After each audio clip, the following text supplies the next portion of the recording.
niyad jab xooggan iyo moraal dilaac ayaa soo wajahay ciidankii maamulka Somaliland ee ku dhuumaalaysanayay xerada Goojacde. Warar soo baxaya waxay xaqiijinayaan in ciidamo badan oo ka mid ah kuwa Somaliland ay ka baxsadeen xeradaas markii ciidamada dadka deegaanku ay jireen meel walba oo hub iyo raashin uu ka aadayay xerada Goojacde. Warbixino soo baxaya waxay xaqiijinayaan murugooyin iyo dhilooyin xambaarsan oo ka imaanaya xerada Goojacde. Tibinta warbixinteenan kahor inta aan guda galin fadlan muuqaalkan hadduu ku soo gaaray si shargaray oo like saar.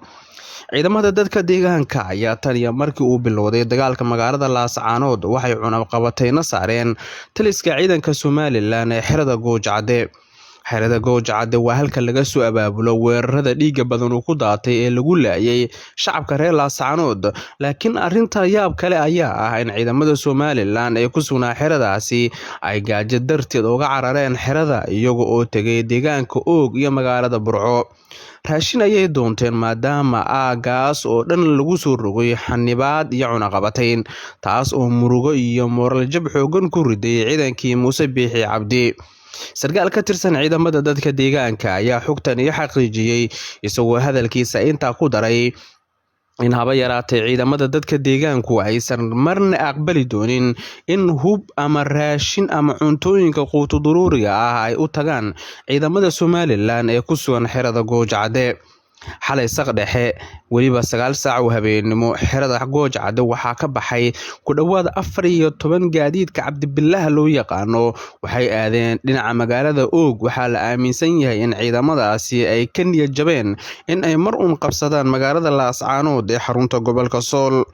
Tabino hore halkan waxaan idinku wadaagay inay jiraan moraal dilaac iyo sidoo kale niyad jab soo wajahay ciidanka Somaliland ee ku sugnaa xerada Goojacde.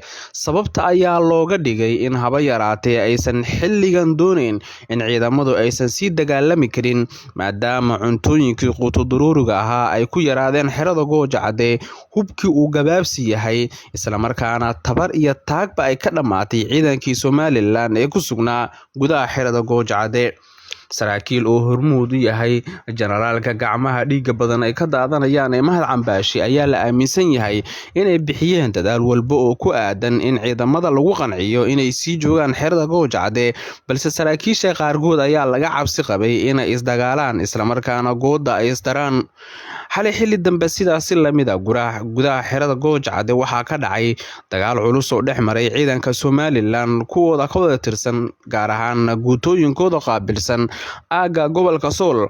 ciidamadaas ayaa la aaminsan yahay in sababta ugu weyn oo ay isku dagaaleen ay tahay ka gadaal markii hubkii iyo raashinkii uu ka dhamaaday xerada, kadibna iyagu ay damceen inay raashin doontaan laguna amray inaysan xerada ka bixi karin.